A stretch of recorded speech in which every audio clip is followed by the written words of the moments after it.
Well, my apologies this morning. Sorry about being late today.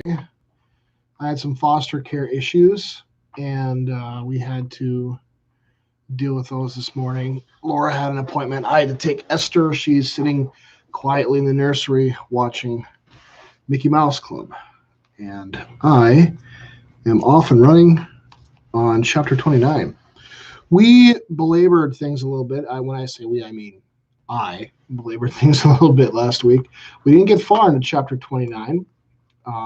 So that's where we're going to be today.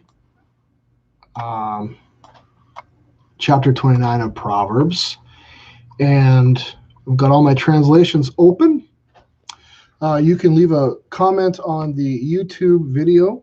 You can text me directly. I have my phone with me. If you know my cell phone number, you can text me. And by the way, if you have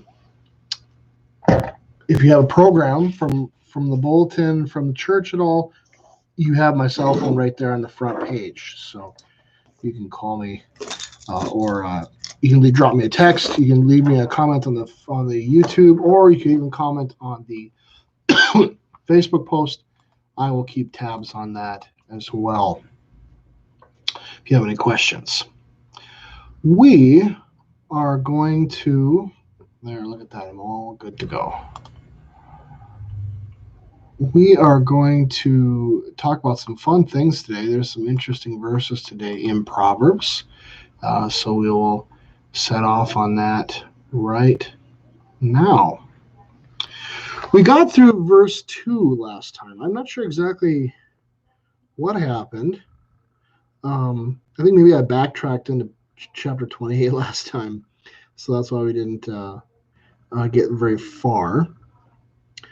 I think we got through verse 2 of 29. So we're on to verse 3.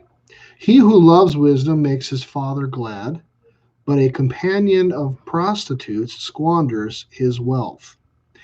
Now, I think this verse can be looked at, yes, Newman's Own today. I have been drinking Dunkin' Dark. That's pretty good too. But Newman's Own today because it was simpler. Dunkin' Dark, though, I really like too. I think it'd be a toss-up between Newman's Own and Dunkin' Dark would be my two favorites right now. So we have this: he who loves wisdom makes his father glad, but a companion of prostitutes squanders as well. I think we could divide this up and look at this verse in two different ways. Number one, let's look at it at a cursory sense in just the plain meaning of the text, probably in an earthly sense. Okay, so wisdom would be discerning in all facets, not just between the fear and knowledge of the Lord, but wisdom starts with the fear and knowledge of the Lord, and then a person also is savvy towards important things in life and in society. You're not going to. I think we can infer from the bottom of verse 3 that a person who loves wisdom does the opposite of squandering his money on prostitutes. So that's a no-brainer. And then all the various things that would fit into that. Probably someone who's hardworking, who invests their money wisely, who takes care of their possessions and income so as not to squander it. Just on and on and on. That would make a father glad, I think, for a number of reasons. Number one, I think every father wants to know that his children can take care of themselves someday. I lie awake at night wondering if my daughters and my son, my foster daughter and my foster son, are someday going to have enough wherewithal to get a job, to have an apartment. These are modest goals, right? Just, can my child take care of themselves? Can they get themselves to church? Can they be an active part of their congregation? There are people in this congregation who at this point in their life, they're maybe widows or they're single. They have an apartment. They're holding down a job. And maybe the world might judge these people harshly. I'll tell you what, I would take 100 of these people and more, because there's a lot of things pulling your directions. There's a lot of things pulling your attention. You could go in a variety of different directions, and instead, these people see a need to be linked to a community, support a community of faith, and to kind of, value these priorities. They're great members. They're great supporters of the congregation, and they make things go. They're wonderful. I have moderate goals. If my children can be self-sustaining and they can be a member of a church and they can be helpful members to their pastor, I'm gonna be very, very happy. That's that. I would say that's the low bar I have. I mean, of course, I have hopes and dreams and high bars, but I don't have any expectations that they're going to reach them. My ultimate hope is that they can be self-sustaining, and they can be able to take care of themselves. It's kind of first thing a father thinks about. Well, when a father knows his children can take care of themselves, that's going to make him glad. So a boy who loves wisdom is going to take care of his possessions and going to be able to support himself. Then I think there's an additional meaning that perhaps a father who has built up an income, built up a legacy, a estate, let's say.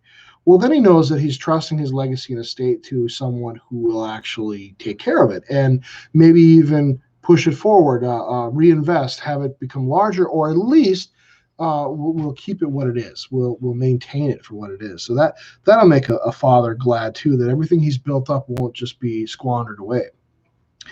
But I think that there is, by the way, I think the Bible uses prostitutes as kind of the height of chasing after temporal pleasure, right?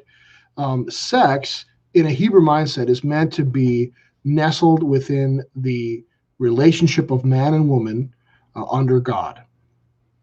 It is meant to be something wonderful, primarily for the case of, or the reason for procreation, right? God tells them to be fruitful, multiply. That's the command. He doesn't say, enjoy one another, but he says, be fruitful and multiply, right? They are to take delight in one another, but the primary command is to be fruitful and multiply. So when you take away procreation from sex and make it this meaningless thing that doesn't do what God actually wants it to do, it kind of loses some of its significance. Okay, and then on top of that, when you're doing it, not only taking away its primary function, but then you take it out of its secondary function, where we find delight in one another as husband and wife. My goodness, you've absolutely taken this wonderful gift from God and just destroyed it, broken it down to its basest parts. And it's not what God intends. So I think, the idea of being with a prostitute is the absolute epitome of taking God's good creation and turning it upside down and perverting it, right? This is not what he intends. In fact, he wants us to live within wedded relationships and enjoy this wonderful gift that is meant for procreation and to delight in one another. So it's the commanding of prostitutes, squanders. I mean, it's the height of frivolity. It is the height of decadence. It is the height of waste, wanton waste. It's bad for a lot of reasons. Not good. I think you could also understand this. I don't necessarily think that the Proverbs writer writes it to his audience with this meaning intact, but or this meaning intended, excuse me. But I do think that we can take it out of it, right? He who loves wisdom makes his father glad. Well, if we change the inclination of the verse just a little bit, and we say the father here is not an earthly father, but it is the Father, our Father. Okay. So he who loves wisdom, well, who loves wisdom more than Christ? Who has a fear of the Lord, a proper fear of God the Father? In other words, in Christ, we see the fear of the Lord, that Christ doesn't have to worry about his sin because he's not sinful, right? So he has a different relationship to the Father than we do. But he comes before the Lord, and routinely, whenever the Lord asks him to do something, he does it, even giving up his very life, right? So there is this, I wouldn't say a fear, but it's in the same ballpark, a submission. to the Father. He submits to the Father's will. It's a beautiful thing. And if the Son of God, if the creator of the cosmos can submit to the Father's rule, my goodness, why can't we submit to one another? Why are we so unwilling to do this?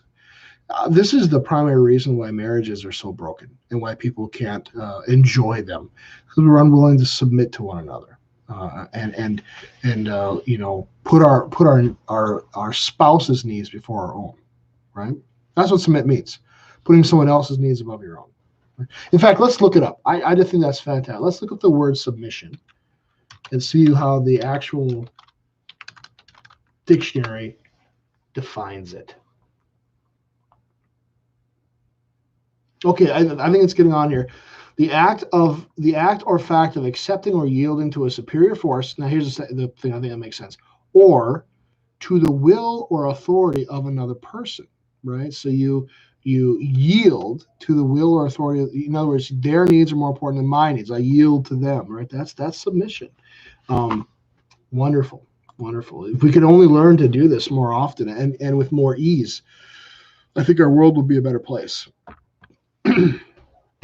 Now, if the Father is the Father, and if Jesus is a Son who willingly submits to his Father and loves wisdom, well, then this last part here, but a companion of prostitutes, scandalous. Well, the reason why I say this, I think we can translate it two ways, is because the Bible often describes Israel as whoring, prostituting itself after other gods.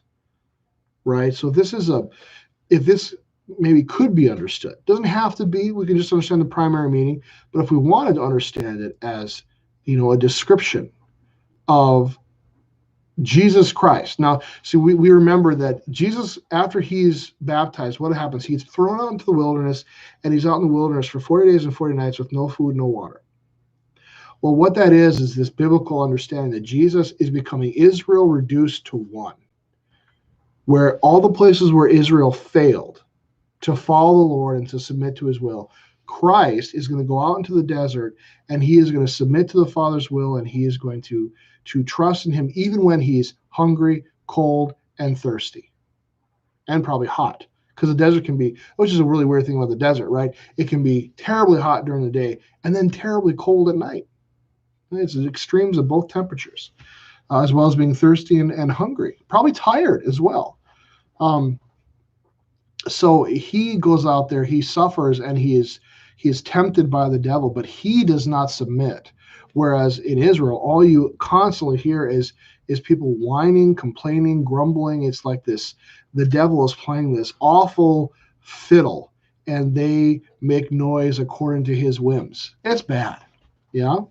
So the Father loves his Son, who is the very font and author of wisdom, and who holds to that wisdom even when he is tempted and he put through trials and persecutions, as opposed to his daughter, the bride to his bridegroom, the church, Israel. Israel has a tendency to instead go after other gods and worship them instead of staying true to their husband, their father, their God. I know it's weird to intermingle those two things, husband and father, but nevertheless, they're both true. They're both describing a relationship that God has with his people. Okay. So it's a fun verse. I think we could understand. I think, we could dive deep into the secondary meaning of it, but the primary meaning is good too. A son who squanders his wealth on frivolity. Doesn't it bring to mind the first half, the prodigal son? This is exactly what happens. But that prodigal son comes home, and that's the story that Christ has for all of us, that he hopes, that the Father is waiting for us to come home. Okay, number 4, verse 4. By justice, a king builds up the land, but he who exacts gifts tears it down. Now, we have here, I think the thing we're going to get into is the idea of exacting a gift, and my guess is, here we have receives bribes, right? So let's look up this word here, and it is Let's look it up here. The word is terumah. Terumah. And it is a contribution or an offering for sacred uses. So I think it can be used in both contexts. Probably contribution is a secular, and this sacred offering is for sacred. Okay. Now, I think what's going on here is that, let's see if we can find it.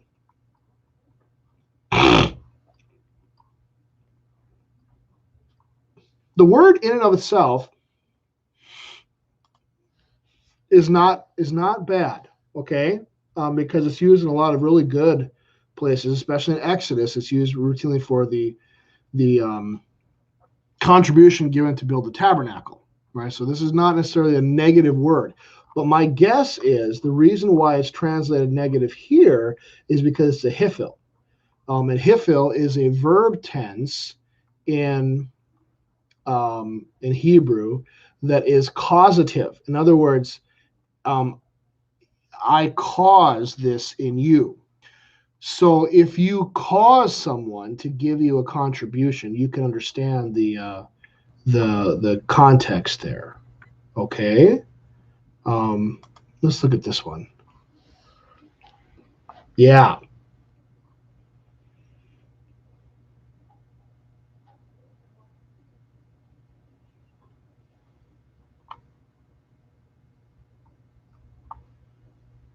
Okay. There isn't a hifil in the word itself, okay? But there is a hifil in up later on in establishes, okay? So if these two things are maybe reflexives of each other. So for example, this is one of these Proverbs we talked about early on in discussing the Proverbs, where we have A and B, right? And they inform on another because A is, let's say, what are opposite things? Okay, let's just very simple ideas. Okay, and it'll be backwards, so you got to read it backwards. I've still got to figure out how to do YouTube forwards. So A is cold, B is hot, right? A is, and how they connect to one another is the meaning that we can draw. So not only can we understand the concepts of cold and hot, oh, it does. It must show the wrong way when I look at it in the camera then. That's good. Okay. So they have individual meanings on their own, right? But then there's additional meaning that we learn from the fact of how these two contradict one another, right? And I think that's true here. By justice, a king builds up the land. So a good king, for example,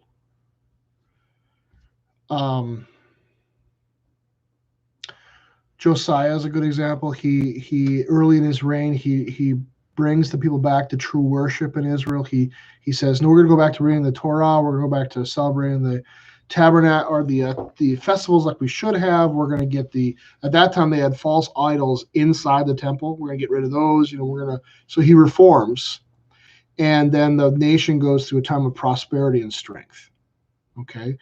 I think it all kind of, in a purely human context, it all kind of, when you're someone who is given a public trust and then you execute that trust and you show that you're trustworthy, these things build upon each other, right? So that people trust you, they'll go on with you in the decisions and the thoughts that you have that you're making, and they will in turn then give you more leeway to run with ideas and causes. If you make good choices and the people support it, well, that's going to be profitable for the land. I mean, just on and on and on, right? It makes sense. And by justice, I'm guessing. Let's take a look at this. Mishpat. Yeah, this is a word that is pregnant with meaning, as they would say. Mishpat is judgment or justice. So mishpat is like can also be used as the word for judge itself, right? So I think mishpat means is kind of this weighing. This is what rabbinic schools do often, is they ask questions, and the rabbi asks you to basically weigh two things against one another, and in the weighing of two things against one another, we learn from that, right? Almost in the sense of when you compare two things, there's meaning between them that you find, and you also, the important thing is, Jesus says this: he who has ears, let him hear; he who has eyes, let him see. So in weighing of two things and learning the more important skill of judgment, of good judgment, right? You are then able to, in the future, apply those same lessons you learned before to other situations, and then weigh two things and give proper judgment, proper justice, I should say. Excuse me. So a king who is just doing the right thing, who's offering justice to the people, he's making good choices, they're going to trust him, and the kingdom's going to prosper. But instead, a man who exacts gifts, some versions I hear say tax heavily. And in fact, let's take a look at, so the New King James is he who receives bribes, right? And then 4, the one who makes heavy exactions. That's actually pretty close, because how the verse sets up then, I want to go back to that for a minute. What we have is, on the top part, I forgot to talk about this when I was using my little explanation. On the top part, it's a hifil. And if you remember, the hifil version of the Hebrew tense is causative. So you cause something to happen. So in this context then, the king who establishes or causes justice to happen, right? I'm sorry.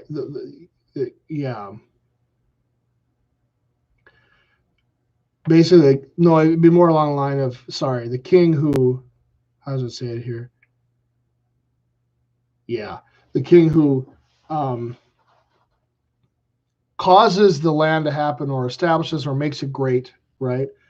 By justice, right? So that's how the language does it. So it starts off first by the king makes the land great, and he does it how? By justice, which is a good thing, right? As opposed to now see, then we can, even though the second part here isn't hifil, but it's a call imperfect, which I mean, helpful to just kind of talk. It's almost exactly what it says. Imperfect in the Hebrew can be a lot of things. It can be present. Sometimes it can be translated as future, and even sometimes it can be translated as past. The imperfect is very difficult to nail down. It has a lot to do with nuance, context, and understanding, right? I would say, since the first part starts off as hifil and the second part is imperfect, I think that the idea would hold then, that since the first part is hifil, that would translate to the second part as well. If the first king is causing the land to become great by justice, the second man is probably trying to cause the land to be great by what? Taxing heavily.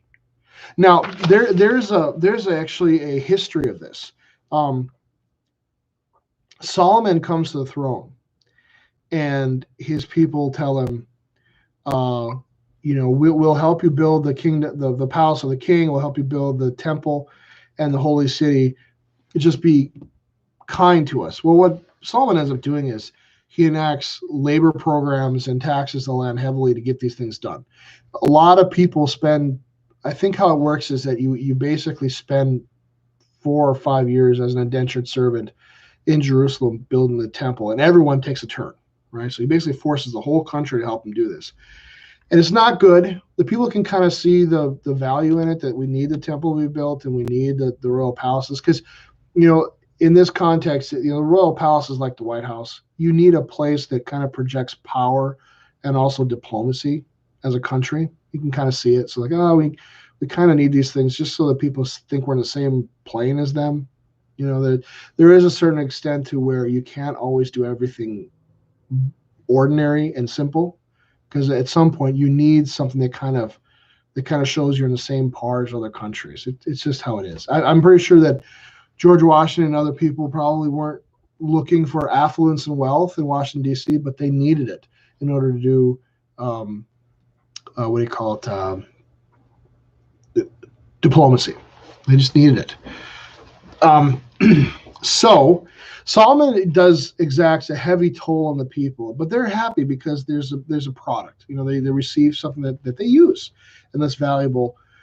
The city of Jerusalem is fortified, the temple is built, and it's something that all people can enjoy.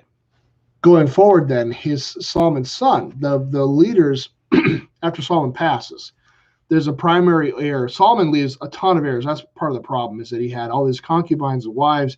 He's got, thousands of kids. That might not be right, but he's got a lot of kids.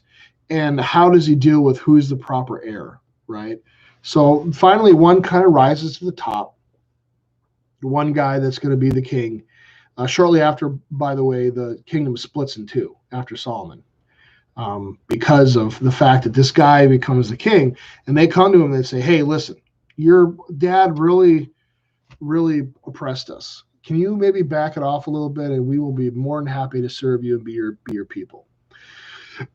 And this guy replies, you thought my dad was bad? Wait till you get a load of me. And he just ratchets up the pressure and the work and the money, and it's not good. So there's a history of this. There's a history of this, of a king who exacts a heavy toll on his people. And perhaps, Solomon doesn't write all the Psalms, all the Proverbs, mind you. We got to remember that eventually we get into Proverbs becomes a thing, a way of talking and speaking, and other people can write them, just like the Psalms. Not all the Psalms are written by David.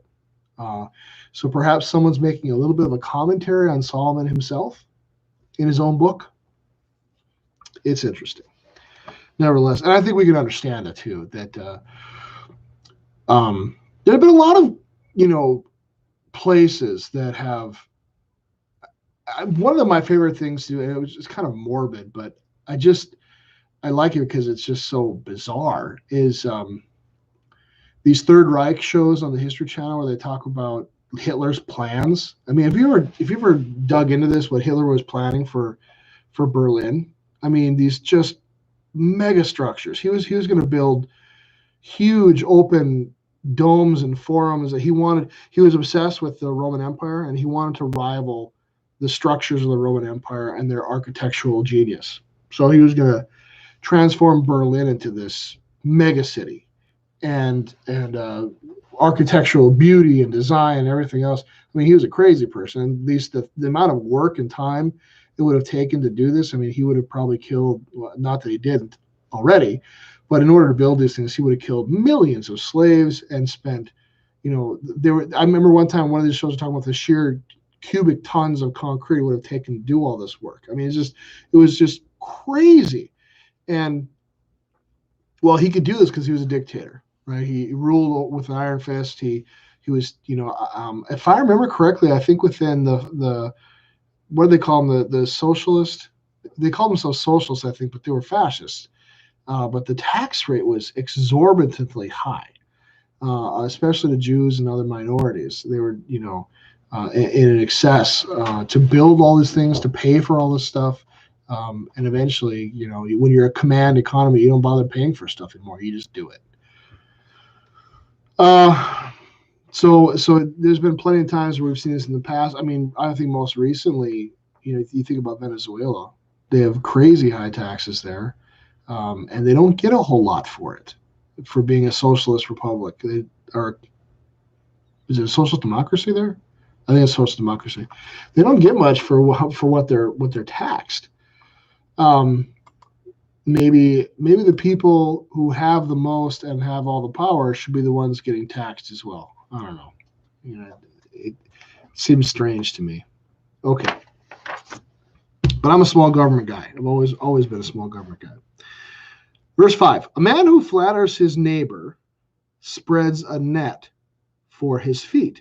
Well, let's take a look at this. I think the key to translating this verse is going to be figuring out who is the he referring to in terms of his feet. Is he talking about spreading a net for his neighbor's feet or a net for his own feet, right? A man who flatters on his neighbor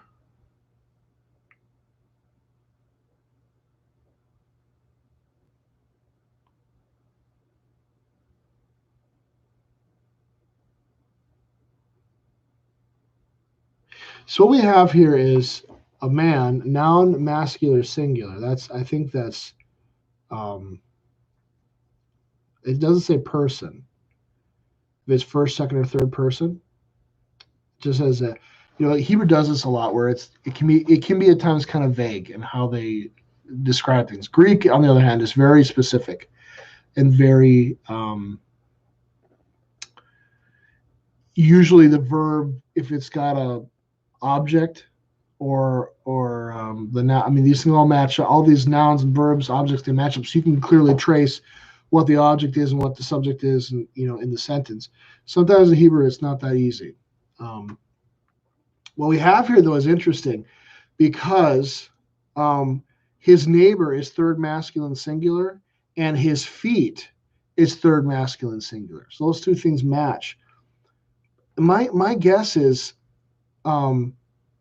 that he's saying a man who flatters upon or on his neighbor spreads a net for. I think he's talking about that the net is spread not for himself, not for the man who is flattering, but to the neighbor who is flattered, right? So why do you flatter your neighbor? Because you're trying to take advantage of it, most likely, right? Let's see if we have any info. Webs. So my study notes here have weaves a web of flattery that traps him. I think that makes sense. Yeah, that's exactly what I think the grammar is telling us here. So, yeah, man who flatters on his neighbor spreads a net for his feet. So maybe this is a cautionary tale to anyone who is receiving flattery. Be careful when someone spends a lot of time flattering you. They actually talk about this at seminary a fair amount. And at doxology events and stuff too. They even kind of recommend it. They talk about when you take a new call, things like that. One of the things they say is the very first person who comes in your office and tells you you're a wonderful pastor, don't trust that person because they have ulterior motives. They don't know you yet. How can they know if you're a good pastor or not? How can they know you? They know that you're a pastor and that you are coming to do God's will and to preach His word, ideally, hopefully. But they can't know you personally yet. They just haven't been enough time. So usually when people come to you in that situation, they have ulterior motives, and be wary. I think this is true of all things. Maybe if you're a teacher, an employer, and the list goes on. It could be a bunch of ways. Be careful when someone is quick to give you flattery and they don't really even know you yet. Yeah. And they kind of follow it up with the guy who's grumpy and he doesn't come to talk to you right away. That's the one you go talk to because he's been there a long time, or she, and they know how things work in this community. And they're not going to trust you because here's the thing. The reason why they don't trust you is not necessarily that they're bad people, right? The reason is that they've been here for a long, long time. And this church matters to them, right? You're just the next guy in a line of a bunch of people who've come here. I've been a member of this church since it began. So the jury's out. I'm gonna judge you on the merits. Now that's fair because usually they judge you fairly, right? But these are the people that you should trust because they're discerning and they're weighing things, right? They're kind of comparing two things and seeing if this is good or bad or not, right? So that's good stuff. Verse 6. An evil man is ensnared in his transgression, but a righteous man sings and rejoices.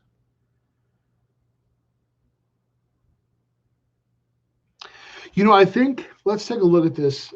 So I'm going to draw another little thing here. So basically, we're comparing two words here. That's what's going on here, and so that in English it doesn't really make a ton of sense the way we have it, because we've moved words around, and whereas in Hebrew they don't. So the word they have here is pesha. Pesha. It's a schwa and then a ah. Okay, so pesha, and it is transgression, breach of trust, rebellion. That's pretty much it. Rebellious act. Okay, so let's see if I can do my Hebrew well enough. My Hebrew handwriting has gotten bad. Sorry. So we have pasha, which is this word for transgression, and then we have zadik, which is a very familiar. It should be a very familiar name to you. A word, excuse me. We've talked about it before. It is a very common word. So we have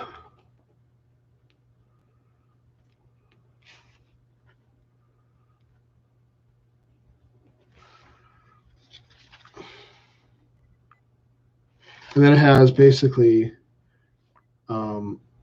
man, an evil one is snared, but righteous sings and rejoices. And they're just really simple words for sings and rejoices. Shema. Shema is a very common word. So if that makes sense here. Okay, get the light to focus here. I don't know why the light is always being so weird in here. There we go. The righteousness here is the first word in the sentence, right? And this is the actual order of the Hebrew, right? So is a man, is a man ra or evil is snared, right? So transgression, or let's say by transgression, right? An evil man is snared, but righteousness, what a man sings. Now you can see the more comparison, right? So basically the two comparisons are between transgression and righteousness, between pasha and zadik. Yeah. So what happens when you're a man of transgression? Well, you do. You're snared. An evil man is snared. So if an evil we get in the English to translate it better to make sense of it more. We say what an evil man is ensnared, but the Hebrew's not saying that, right? A transgressing one, an evil man, is snared. A zadik one, a righteous man, he sings and rejoices. So this is a very simple kind of play of being a man of righteousness versus being a man of zadik. You're going to receive different things and of different value.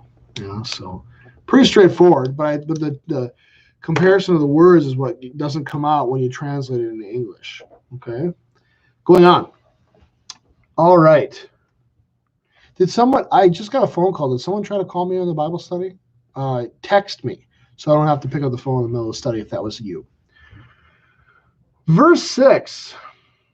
Verse 7, excuse me. Let's see. We probably have enough time. Oh, we got enough time for a couple more verses. Verse 7. A righteous man knows the rights of the poor. A wicked man does not understand such knowledge. This is interesting here.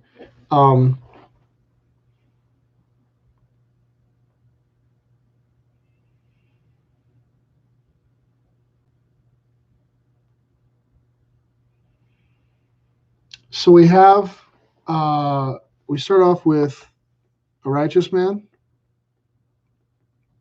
And then if you check this out, if you took verse 6 and 7 to be two parts to one whole, you have a little synecdoche then.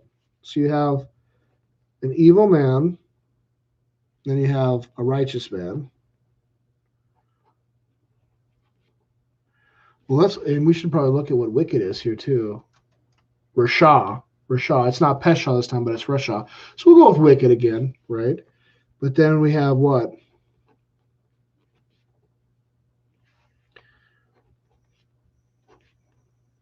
Do you see it? So this is verse 6. This is verse 7. And you have an evil man, a righteous man, an evil man. And you you have this little inside out thing going on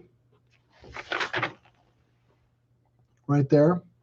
If verse 6 and 7 are part of one whole, which we should disregard verse numbers. They're a later invention. They weren't there originally. So we shouldn't necessarily think that they're definitive, right? So there's no reason why we couldn't go that these two things are part of one whole. They're two verses talking about similar concepts. Evil men versus righteous men. Okay. This is fun. So verse 7 then, the righteous, so we have here the verb first. It's considers. And the verb is a participle. So a considering one, a righteous one. And we would translate that in English then the righteous consider, right, which is how we have it. A little curious to know, to acknowledge, to be acquainted of, to understand, comprehend, distinguish. So to know, yada. Interesting enough that yada is also the word in the Old Testament, like in Genesis, when what was it? Like I remember one of the places that where it comes up clearly is Isaac and Rebekah. He sees her a ways off, and then they get married, and then he takes her into her tent, and he knows her. This is the word yada, which is I think it's this word, it's one of those words that is maybe intentionally vague, or it has such a wide semantic field. Like there's just so much to it that it can be so many different things. So to know is pretty wide. It can be a lot of different stuff, and I think Bonhoeffer talks about the sexual relationship being a place where to know is you're at your most intimate, right? You're naked, and there's only probably one person in your life, your spouse, you're gonna be naked in front of your entire life. And so when you look at your spouse, you're a male, she's a female, or you're a female, he's a male, whatever the case would be, you see everything that you are not, right? And when you see everything that you are not, now you have a limit in your life. And some people look at limits as being negative. No, limits are good because we know who we are. That is a fundamental question of humanity. Who are we? What are we? What are we supposed to be doing? And then we finally look into this beautiful, I wouldn't say a mirror, but a contrast. And suddenly we realize exactly what we are because we can see exactly what we are not, right? Now we're limited. And we know, for example, think about this for a minute. Adam is created. There are no women, right? So Adam is not a male yet. That's crazy to think about. He's not a male because there is no limit for him. He doesn't know what a female is, so he can't really define. He has no way of like putting together a definition of what a male is because there's no contrast. There's no ability to kind of understand exactly how he is male because he's limited in no ways. Suddenly Eve comes into the world and he looks at her and he finally understands who he is. And so the sexual relationship between Adam and Eve becomes this amazing moment of complete understanding of self. What would it be?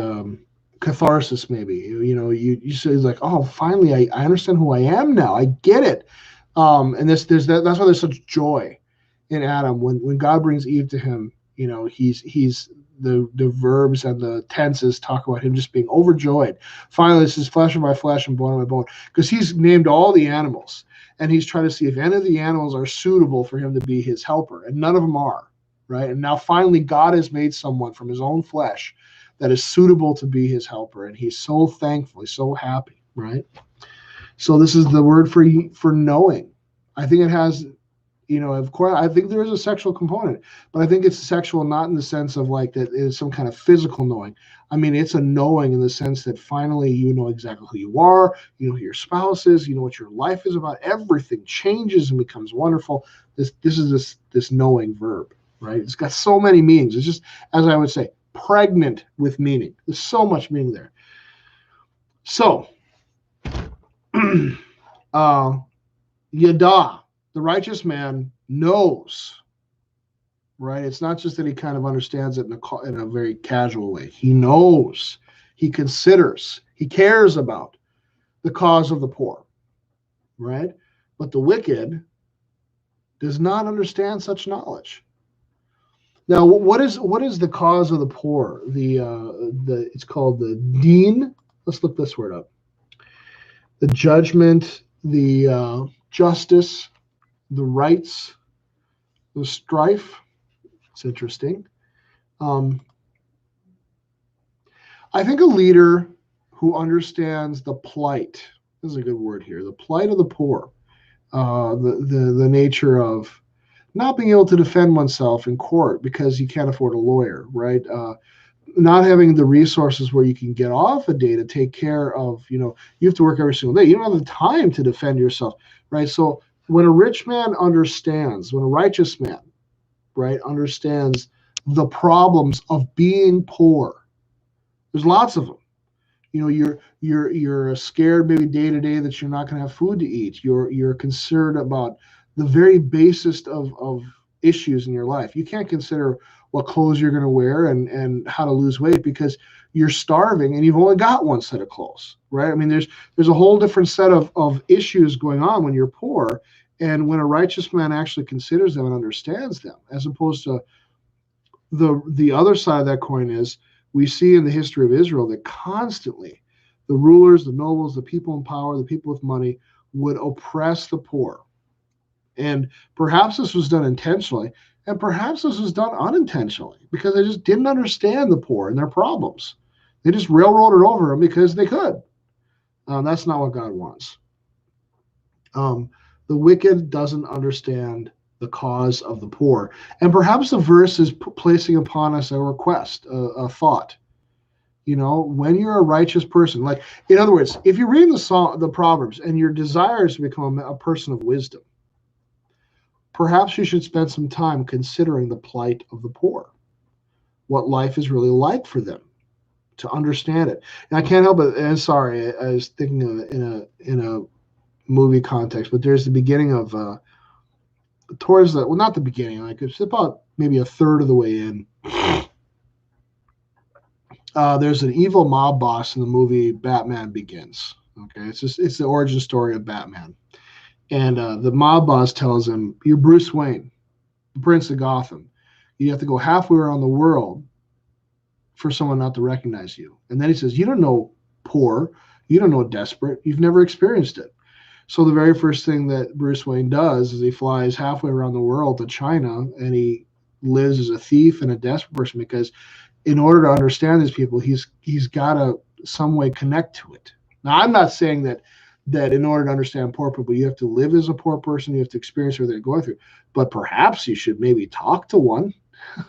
Perhaps you should maybe listen to a poor person and understand the difficulties of their life. Be willing to hear them.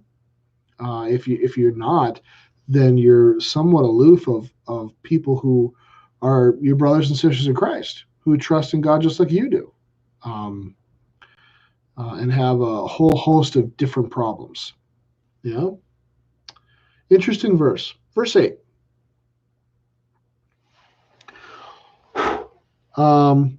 Scoffers set a city aflame, but the wise turn away wrath. Okay, so we have men. Let's look this word up. Okay, it's just ish. Okay, so you have men, it's just a form of ish, who are scoffers. Let's look at the word scoffers here for a minute. Scorners, scorn, scoffing, they're in the similar word train. Derision. Yeah. Okay, so a man who scoffs or scorns, let's say scorns the people in the city or the city itself, whatever. They set it aflame. Puach, to breathe or to blow. Huh, that's interesting. There's only one place where it's described as setting it aflame, and it's Proverbs 29. That's funny. In other words, what I'm saying is that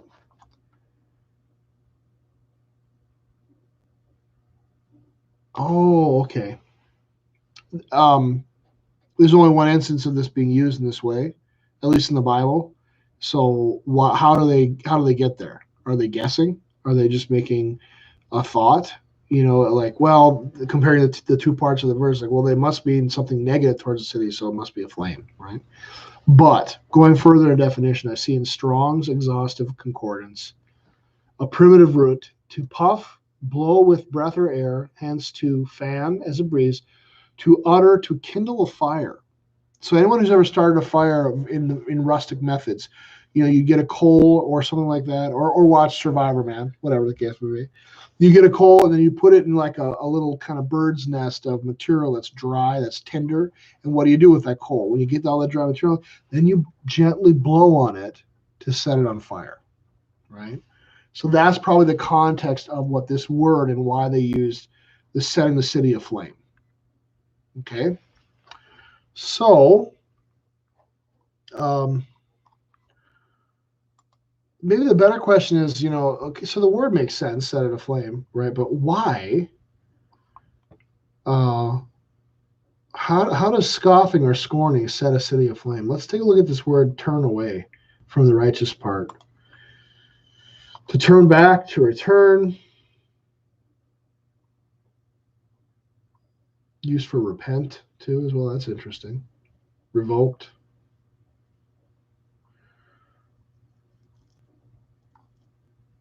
Okay. Then we have the word for wrath, which is really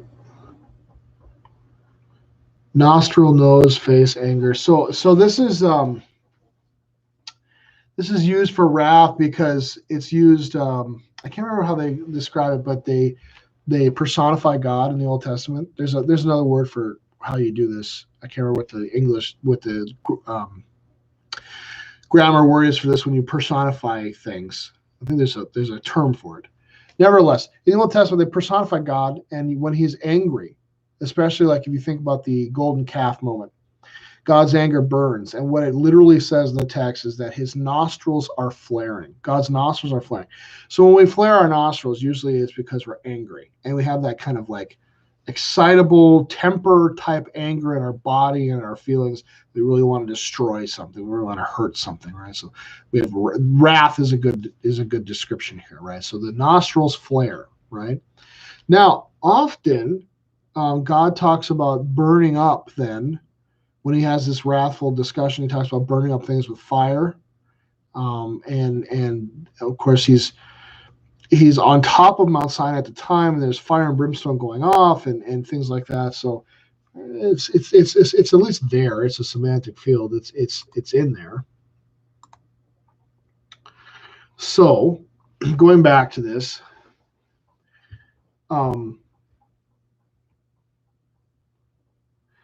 men who scoff, who scorn, set a city aflame. But this kind of wrath, this kind of anger, right? This nostrils flaring, wise men turn it away. And we could probably put city in there just to balance the two equations. Maybe wise men of a wise city turn away this kind of wrath. They don't allow it to enter. But scoffers, scorners, can make a city a very unpleasant place to live. Maybe it's getting to the point, maybe it's talking about the possibility of that scorning and wrath can drive a city to the point of civil unrest. You have, and I hate to say it, but we're kind of getting that way right now with the amount of scorn and derision one political party in our country has for the other, right? We used to be a country that could talk to one another and agree to disagree, go home, maybe have a beer together, things like this, but we've gotten so polarized and so angry with one another that, it almost makes you think that civil war is on the horizon, because we get so angry at each other. We're always hurling insults, and there's so much wrath and anger, fury. Just, you see these videos of protesters screaming at one another. Someone's protesting something they don't like the lockdowns, or someone walks into a grocery store without a mask on, and the kind of anger and derision, the scorn towards these people. And you don't know the situation. Perhaps they've already had the vaccine. Perhaps they've already had COVID and recovered, and now they're immune for the next 90 days. You don't know, but you want to assign scorn. I'm not gonna argue with the benefits of mask wearing. I think it's been proven that there's some benefits. There's some good benefits to it.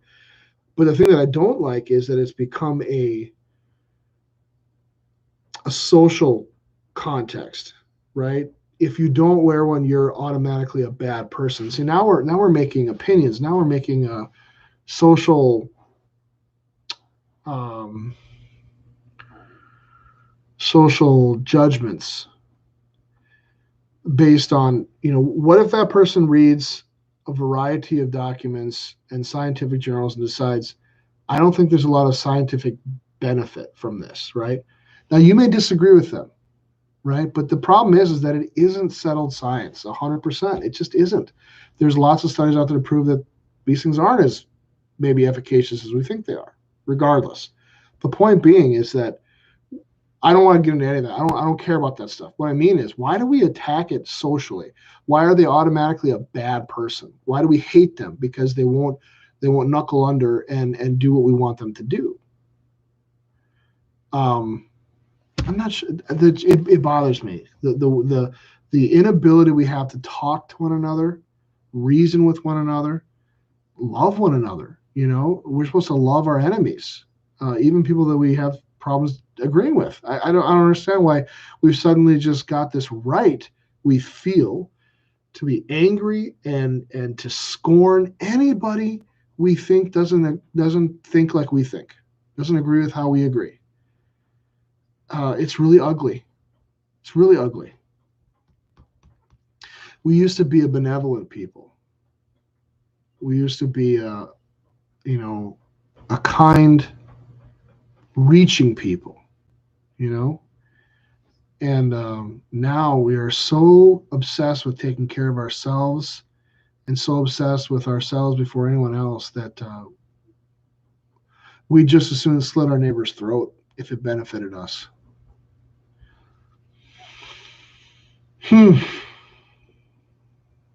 Thanks be to God for Jesus, right? Verse 9. I'll do one more and then we'll close the day. Verse 9. If a wise man has an arrangement with a fool, the fool only rages and laughs, and there is no quiet. I'm sorry. If a wise man has an argument with a fool, the fool only rages and laughs, and there is no quiet. Well, I mean, again, I hate to say it, but we see this all the time. Someone who is clearly not educated. I'm sorry. That's the elitist way to say it. Someone who hasn't done the research, doesn't know the facts, and so they'll just yell, they'll get loud, they'll just then they'll throw insults, right? They'll just call you things. Well, you're a science denier, or you're a hater, or you're an anti-vaxxer, blah blah blah blah blah. All these other things, just hurl insults, right? There's no data. There's no wisdom. It's just, I'm going to shout you down. Or they'll come at you with derision. They'll laugh at you. They'll mock you, ridicule you. Oh, you're an idiot. You don't really understand science at all, do you?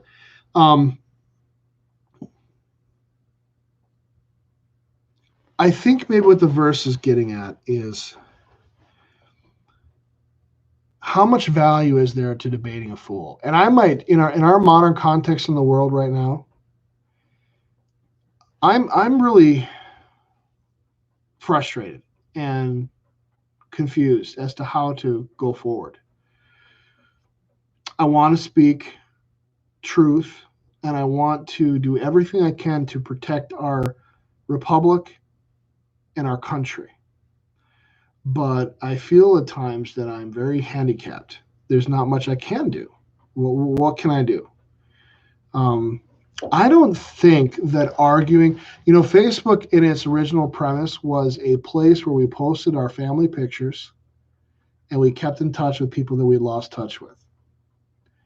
And somehow it morphed into this place where we're putting on our political opinions and we're putting on all these documents and things. And I mean, that's all fine and good.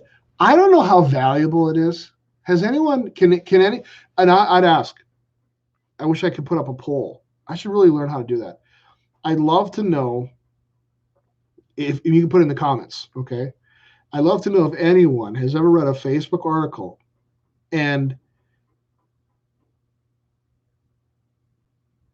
that is interesting, Corey. That's a good point. Corey writes, today is the 4th anniversary of Mark David Chapman killing John Lennon because he didn't like what Lennon was saying.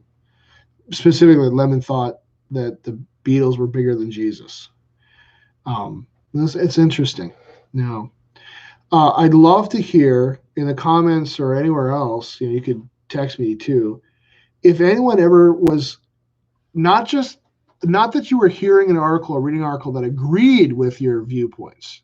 I'm saying if you read an article or you read someone's post or you got something off of social media via Twitter or via Facebook that changed how you thought about something, that literally changed how you thought, I'd be curious to see how much that actually happens.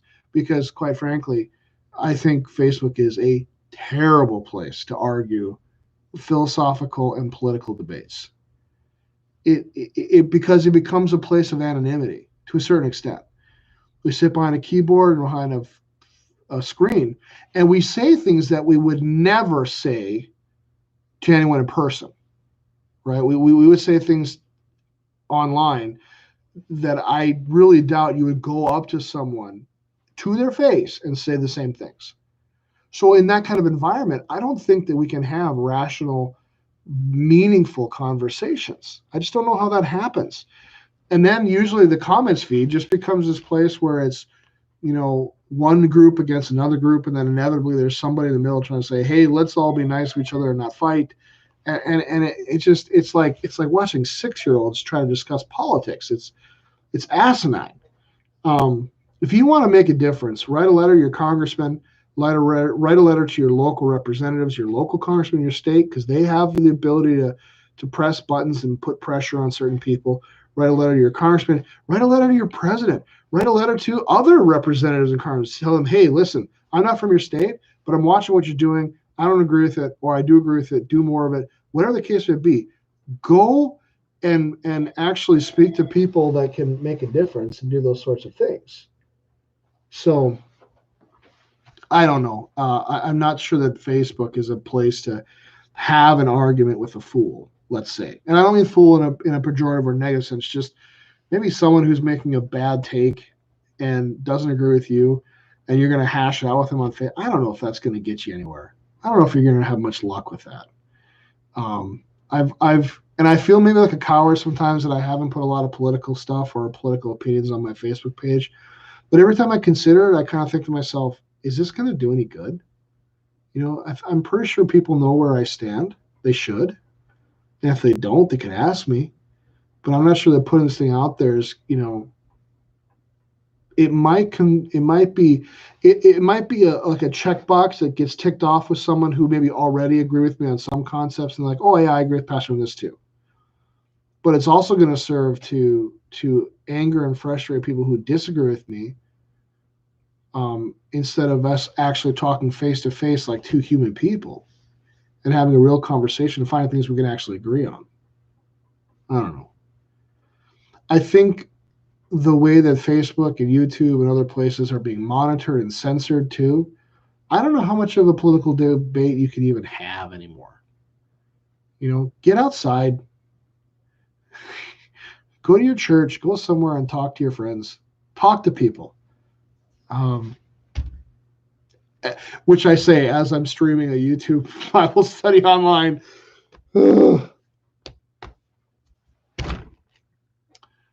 Hopefully, we'll be able to be in person with one another soon and not worry about it anymore. Maybe we never should have worried about it in the first place. Maybe we should have worried more about our spiritual relationship and our relation with other people than dying. And I know there's a risk of dying, absolutely. But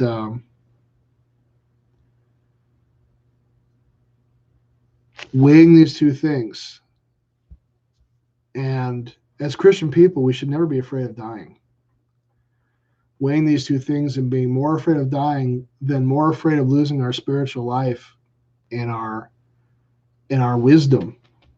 I don't know if that's a choice that we should be making. We should trust in the Lord always, even if it's dangerous. He calls us into, for goodness sakes, he calls missionaries into places where missionaries are killed. And then we say, well, I can't go to church because I might die. I can't go to Bible study because I have a 3% chance of dying. I'm not saying that it's not dangerous. I'm not disagreeing. It's dangerous, but everything's dangerous. Walking outside on the sidewalk, a car could mount the curb and kill you.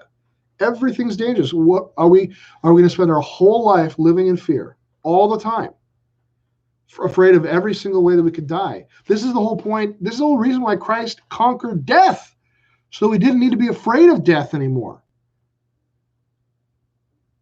So we could live real lives. Real lives.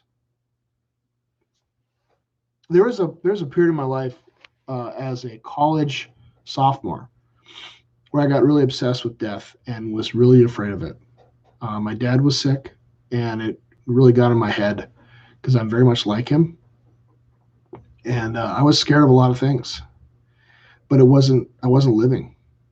I was spending a lot of time in my room by myself, studying, doing my work, going to work, those kind of things. But I wasn't enjoying life at all. God does give us wonderful, beautiful things in life. And he does want us to enjoy the beautiful things in life. Company of brothers and sisters in Christ. Beautiful works of art, both sacred and not, right? Art it's all God's, whether that person is a believer or not. Looking at beautiful artwork, looking at, I've got a friend on Facebook right now that I really enjoy talking to. His name is Rick, and he's an astrophysicist. And some of the things he posts about the cosmos and the stars and science, it fascinates me. I love reading it. It's amazing to consider the beauty of the entire universe. God meant for us to love and enjoy our lives. He just wanted us to trust in him first and foremost. I love you, all of you. And I hope that you're not afraid. And I hope that you enjoy the little things in your life that he is always giving you.